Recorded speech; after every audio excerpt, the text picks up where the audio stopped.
तो आप सभी को मेरी तरफ से जय हिंद। आज हम लोग एक बहुत ही इंपॉर्टेंट टॉपिक के बारे में बात करने जा रहे हैं।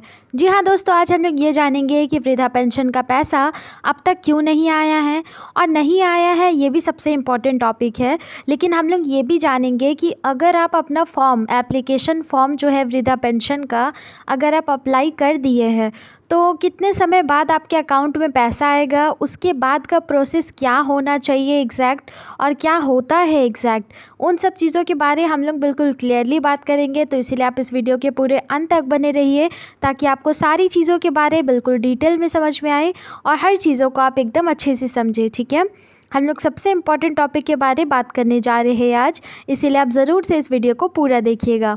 तो यहाँ पे देखिए, यहाँ पे लिखा हुआ है कि वृद्धा पेंशन का फॉर्म भरने के बाद पैसा आने में कुछ समय लग सकता है। आमतौर पर स्वीकृति के बाद पहले महीने के भीतर आनी चाहिए पैसा। इसके बाद पेंशन हर तिमाही एक बार आती है। ठीक है, पहले हम लोग पूरा पढ़ लेते हैं, उसके बाद फिर आगे समझते जाएंगे। ठीक है, आवेदन प्रक्रिया। वृद्धा पेंशन के लिए आवेदन करने के बाद आपके आवेदन को सत्यापित किया जाएगा। सत्यापित प्रक्रिया में कुछ समय लग सकता है। भुगतान का समय। सत्यापन के बाद यदि आपका आवेदन स्वीकृत हो जाता है तो आपको पहली किस्त 1 से 3 महीने के भीतर मिलनी चाहिए। तिमाही भुगतान। इसके बाद पेंशन हर तिमाही में एक बार आपके बैंक खाते में जमा की जाएगी। इसका मतलब ये है कि वृद्धा पेंशन का फॉर्म जब आप अप्लाई कर देंगे तो उसके बाद आपका स्वीकृति मतलब आपका फॉर्म को सबमिट होने में कुछ समय लगेगा। आप करीब करीब इसमें 2 महीना का समय ले सकते हैं कि 2 महीना तो आपका लगेगा ही। ठीक है, ये चीज़ फिक्स है। उसके बाद फिर आपको फर्स्ट मंथ में पैसा आ जाएगा। ठीक है, 2 महीना बाद यानी तीसरा महीना में आपका पैसा आ जाएगा, और उसके बाद हर 3 महीने में आपको पैसा मिलते रहेगा। ठीक है, 3-3 महीने में पैसा अगर मिलेगा तो ऑफकोर्स आपका 3-3 महीने का पैसा मिला के 1-1 हज़ार रुपया बनता है, मतलब 3,000 रुपया बनता है। तो 3,000 रुपया आपके अकाउंट में आएगा। लेकिन फॉर्म भरने के 3 महीने बाद ही आपका पैसा आना शुरू होगा, क्योंकि 3 महीने तक आपका पूरा अच्छे से जांच किया जाएगा। जब आपका एप्लीकेशन फॉर्म भरा जाता है तो एप्लीकेशन फॉर्म में बहुत सारा ऐसा चीज़ है जो कि आपको सबमिट करना पड़ता है, और उसमें पता चलता है कि आप कहाँ से बिलोंग करते हैं, आपका फैमिली इनकम क्या है, अगर आपको कहीं और से पेंशन आता है तो कितना आता है, ये सब ज़रूर से बताया जाएगा। इसीलिए यहाँ पे देखिए, यहाँ पे लिखा हुआ है कि बिहार में भुगतान।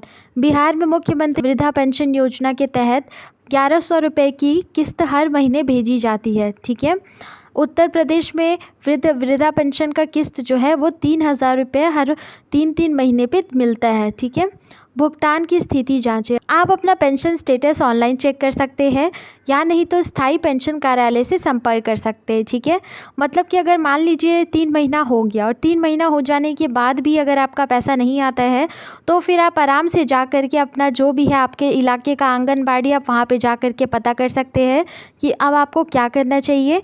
और उसके अलावा आप हेल्पलाइन नंबर पे कॉल कर सकते हैं। हेल्पलाइन नंबर भी हम आपको प्रोवाइड करेंगे। अगर आप में से कोई भी ऐसा व्यक्ति है जिसको हेल्पलाइन नंबर चाहिए तो फिर आप ज़रूर से कमेंट कीजिएगा, हम आपको हेल्पलाइन नंबर के बारे और भी डिटेल में बात बताएंगे।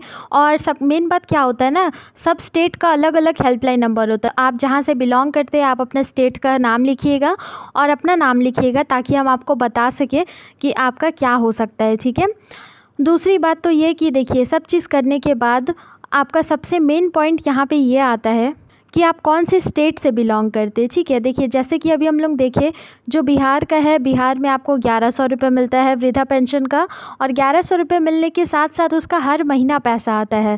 लेकिन वहीं उत्तर प्रदेश में आपका 3-3 महीने पे पैसा आता है और सिर्फ 1,000 रुपये मिलता है महीना का। ठीक है, तो कुल मिलाकर के इसीलिए स्टेट बाय बहुत ज़्यादा वैरी करता है। आप कौन से स्टेट से है ये भी आप ज़रूर से बताइए, ताकि बताने में और भी आसानी हो सके। तो कुल मिलाकर के बात यह है कि जो भी आपका आंगनबाड़ी है आप वहाँ पे जाकर के संपर्क कर सकते हैं। अगर आपका फॉर्म एप्लीकेशन हो जाने के बाद भी 3 महीना के अंदर अंदर में अगर पैसा नहीं आया है तो फिर आप जाकर के वहाँ पे पता कर सकते हैं। ठीक है, आप कौन से कहाँ से बिलोंग करते हैं ये आप ज़रूर से बता दीजिएगा, ताकि हम आपको हेल्पलाइन नंबर भी प्रोवाइड कर सकें।